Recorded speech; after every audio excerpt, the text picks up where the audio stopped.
born here, grew up here, therefore kind of like Aswini going through the whole pre-creche, creche, kindergarten, which is all stuff I don't really remember, except that I did not like being separated from my mom, so the first few times were a bit traumatic, but you know, we figured it out.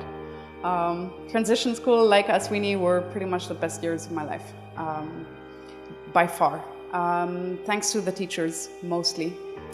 Because subjects are, I mean, except for one subject, which is very different than anything you can get elsewhere than in Auroville, and I will talk about that later.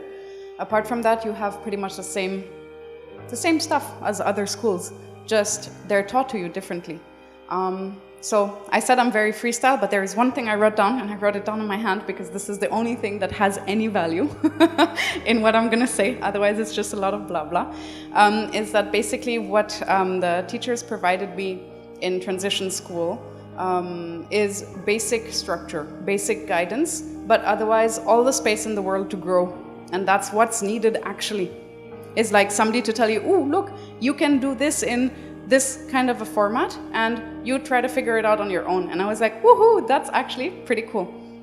And I didn't get that kind of respect, that kind of allowing, that the mutual learning kind of thing that Shali talked about yesterday, where the teacher is learning as much as the student is. I didn't get that until university, and not even university all my teachers, university only 2 teachers. And when I encountered that again, because you don't really think about it, no? Like you go into a different system, and like I said before, it's a bit like dancing. So you're like, ooh, I danced salsa when I was in transition, and I'm dancing rock and roll everywhere else, and it's all the same rock and roll. And then you're like, ooh, these people dance salsa, really, really cool. You know, you're back to your origins, and you're like, oh, that's really nice. And that's where I went, oh, right, people really have, I mean, in the normal world, because here in Auroville we are not normal, apparently. For me, I'm very normal. You guys are all really weird. So apparently in the normal world, yeah, teachers are, like what Manish doesn't like, is that, you know, imposing this very strict and inflexible structures on students, on youngsters, on youth that just need to have the space to be able to find out who they are.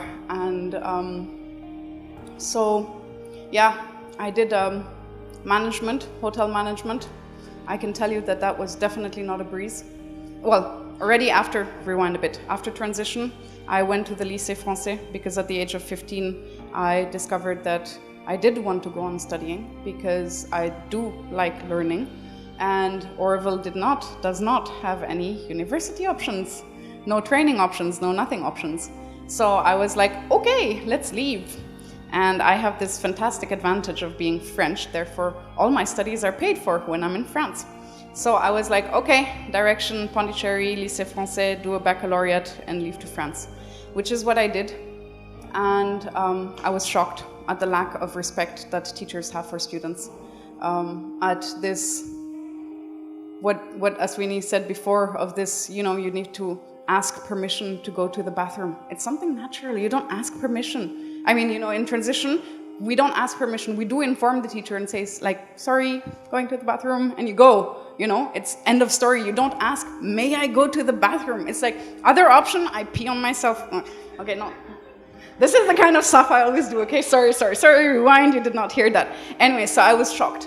And the shocking just went on for quite a few years.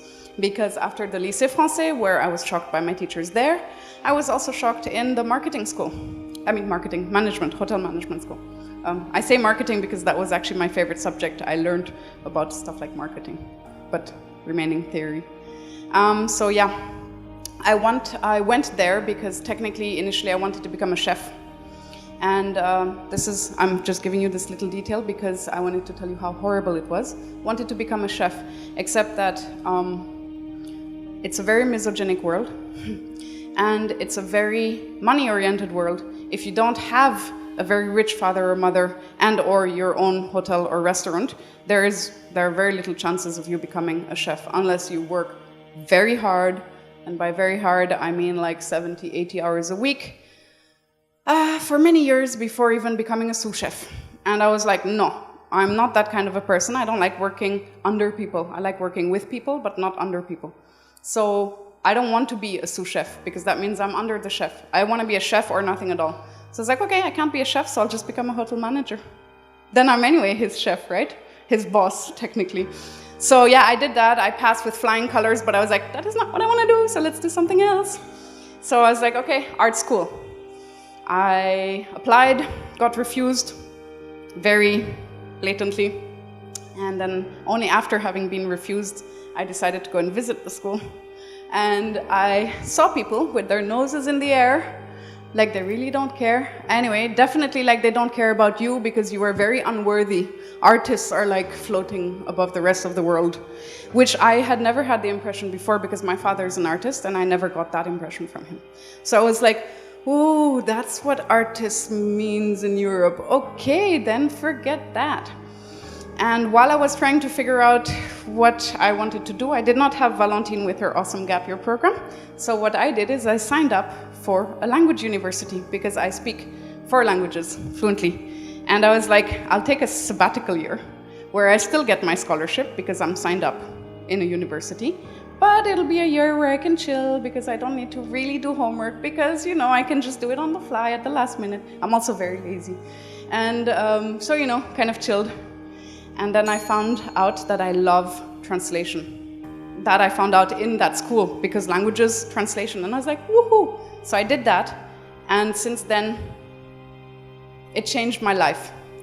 Coming back to Auroville, okay, blah, blah, I worked also in between. But then I came back to Auroville and I started working in something that was just a service to the community. But then that kind of weighed down on my smiley spirits.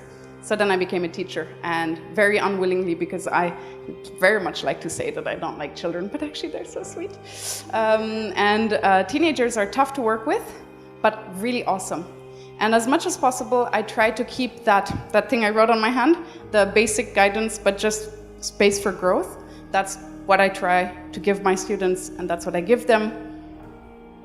The high school I'm teaching in has a very strict structure in the sense where they don't have to. They are expected to do exams at the end of the year. But in that, I try to make it fun, and it works. I mean, the students are happy to come to my class. And even students that aren't taking exams still come to my class because they just enjoy my class. So I think that's a good sign.